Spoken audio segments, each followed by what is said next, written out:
इंसान का नसीबा मिखाइल शोलखोव द्वारा 1958 में लिखा गया था और इसका अनुवाद है गोपी कृष्ण गोपेश जी द्वारा। आइए सुनते हैं।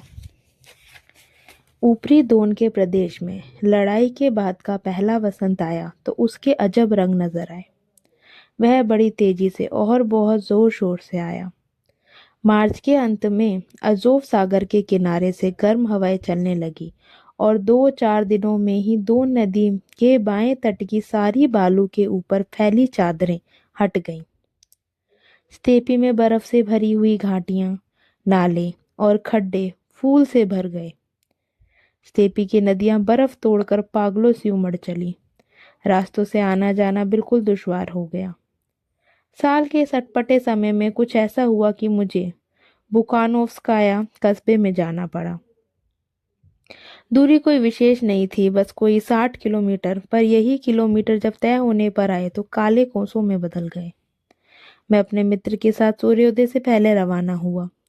मोटे ताजे घोड़ों ने जोते पर पूरा जोर मारा, फिर भी भारी गाड़ी मुश्किल से खींची। पहिए धुरों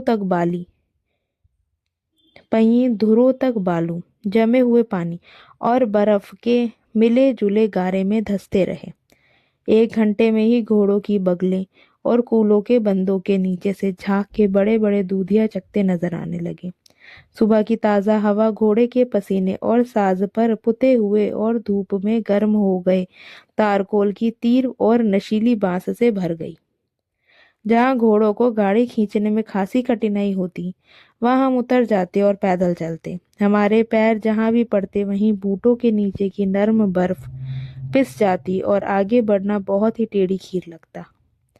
परंतु रास्ते के किनारों पर अब भी जमे हुए पानी की चमचमाती परत बिछी हुई थी और उधर से जाना और भी दुश्वार हो गया था। गरज ये कि ये चिलांका नदी को पार करने तक की 30 किलोमीटर की मंजिल तय करने में हमें 6 घंटे लगे। मुखोव्स्की गांव के सामने बहती हुई छोटी सी नदी, जो गर्मी में जगह ब जगह सूखी रहती थी, अब आलादार के पौधों से भरी दलदलों की 1 किलोमीटर की चौड़ाई तक बाढ़ से उमड़ी मिली। यहाँ हमें नदी को पार करने के लिए एक नाव का सहारा लेना पड़ा। नाव थी चपटे तले की और अविश्वसनीय। उसमें अधिक से अधिक 3 आदमी एक साथ जा सकते थे। तो अब हमने घोड़े वापस कर दिए। उस पार सामूहिक फार्म के शेड में खड़ी एक जीप हमारा इंतजार कर रही थी। जीप पुरानी थी, उसके सारे अंजर पंजर ढीले थे और वह जाड़े में वहां छोड़ दी गई थी। मैं और ड्राइवर हिचकते झिझकते उस हिलती डुलती डोंगी पर सवार हुए। मेरा मित्र हमारे सामान के साथ किनारे पर ही रह गया। डोंगी ने किनारा छोड़ा ही था कि उसके सड़े हुए तख्तों ने से पानी की छोटे छोटे फव्वारे चालू हो गए। हमने जो कुछ हाथ आया उसमें दरारें भरी और रह रह कर पानी बाहर उलीचते रहे। इस तरह 1 घंटे में हम नदी के दूसरे किनारे पर पहुंचे। ड्राइवर गांव से जीप लाया, नाव के पास गया और डांड उठाते हुए बोला, अगर ये सड़ा गला पुराना तसला टुकड़े टुकड़े होकर पानी में बह ही ना जाएगा तो मैं 2 घंटे में आपके दोस्त को लेकर वापस आ जाऊंगा। हाँ, इससे कम वक्त नहीं लगेगा। गांव नदी से काफी दूर था और नीचे पानी के पास एक अजब सा सन्नाटा था। ऐसा सन्नाटा वीरान जगहों में या तो शरद के काफी बीतने पर छाता है, पर फिर वसंत के बिल्कुल आरंभ में घिरता है। पानी से सीली सीली बू आ रही थी और बू में अलादार के सड़ते हुए पौधों की सड़ांध मिली हुई थी। बकायनी धुंध से नहाई दूर की स्टेपी से धरती की सौंधी सौंधी बाज हवा के हल्के हल्के लहरों के परों पर उड़ी चली आ रही थी। ये सदाबहारी बांस कठिनाई से ही नाक की पकड़ में आती थी और ऐसी जमीन की थी जिसे हाल ही में बर्फ की जकड़ से छुटकारा मिला था। पानी से थोड़ी ही दूर बालू के ऊपर बैंतों और शाखों की एक टूटी हुई बाड़ पड़ी थी। मैं उस पर बैठ गया और मैंने सिगरेट का धुआं उड़ाने की सोची, पर जेब में हाथ डाला तो निराशा हाथ लगी। सिगरेट का पैकेट भीग गया था। बात यह है कि पानी की सतह से सटी नाव के ऊपर से गुजरती हुई एक लहर मुझे कमर तक मटियाले पानी से तरबतर कर गई थी।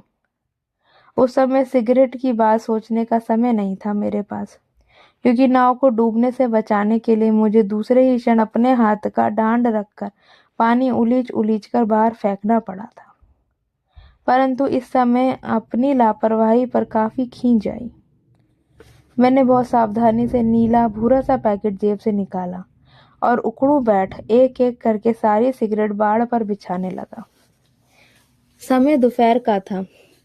सूरज मई के दिनों की तरह तप रहा था। मुझे लगा कि सिगरेट देखते ही देखते सूख जाएंगी।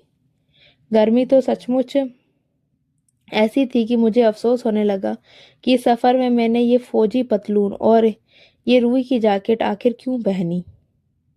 जाड़े के बाद ये सचमुच पहला गर्म दिन था।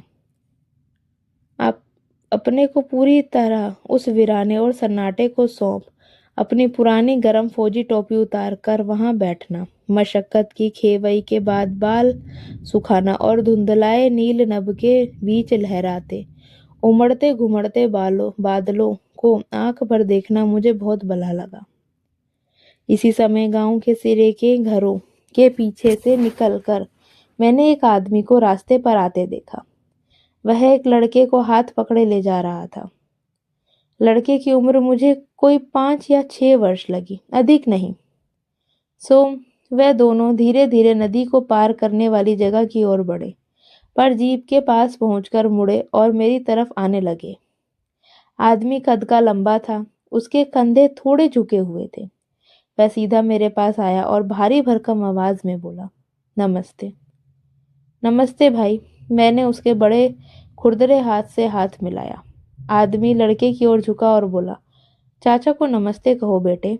लगता है तुम्हारे बाबू की तरह ये भी कोई ड्राइवर है। फर्क सिर्फ ये है कि हम और तुम चलाते थे ट्रक और ये उस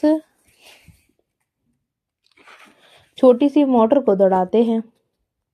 बच्चे ने आसमान की तरह निर्मल अपनी आंखों मेरी आंखों में डाली और जरा सा मुस्कुराते हुए अपना गुलाबी ठंडा हाथ मेरी ओर बढ़ा दिया। मैंने धीरे से उसका हाथ दबाते हुए पूछा, ठंडक से ठिठुरे जा रहे हो बूढ़े बाबा? आज तो ऐसी गर्मी है और तुम्हारा हाथ इतना ठंडा है, यह क्यों? हृदय स्पर्शी बाल सुलभ विश्वास के साथ लड़का मेरे घुटनों के पास सट आया और अचरज में अपनी छोटी छोटी सुनहरी भुहें ऊपर उठाते हुए बोला, मैं बूढ़ा थोड़े ही हूँ चाचा, मैं तो अभी लड़का हूँ और ठंड भी मुझे नहीं लग रही है।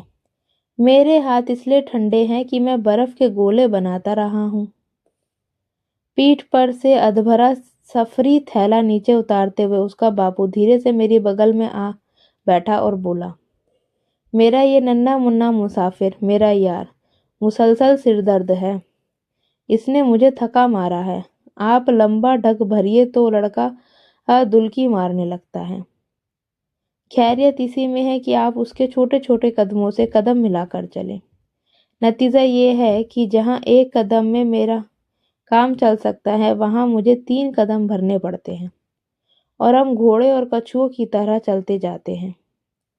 फिर ये क्या कर रहा है और क्या नहीं, इसके लिए 2 आंखें सर के पीछे भी होनी चाहिए। आपने पीठ फेरी नहीं कि साहबजादे या तो किसी गड्ढे गड्ढैया में उतर गए या जमे हुए पानी के किसी टुकड़े को तोड़ने में जुट गए, उसे मिठाई की तरह चूसने लगे। नहीं भाई, ऐसे बच्चे को साथ लेकर सफर करना आदमी के बस की बात नहीं, कम से कम पैदल तो बिल्कुल ही नहीं।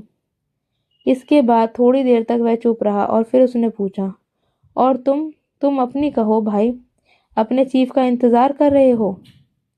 उसने ये बतलाना अब मुझे अच्छा नहीं लग रहा था कि मैं ड्राइवर नहीं हूँ, इसलिए मैंने जवाब दिया, हाँ, इंतजार करना ही पड़ रहा है।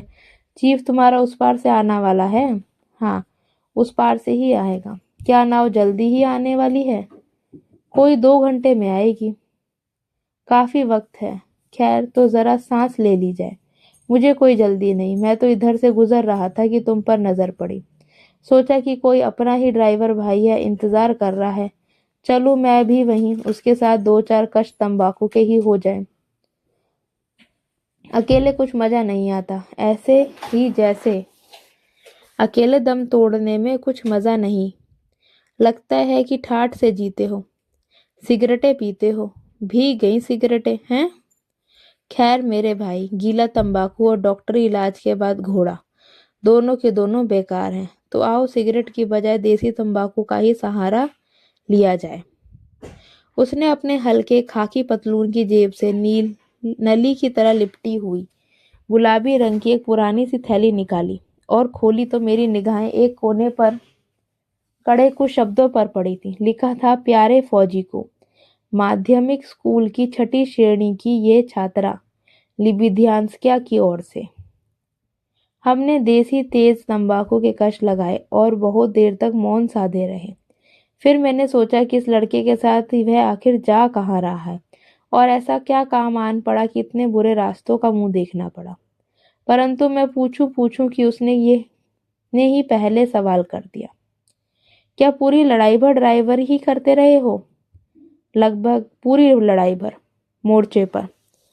हाँ क्या, खैर भाई, मेरे वहां भी ऐसी मुसीबतें देखी, ऐसी तकलीफें झेली कि कुछ ना पूछो, जरूरत से ज्यादा झेली।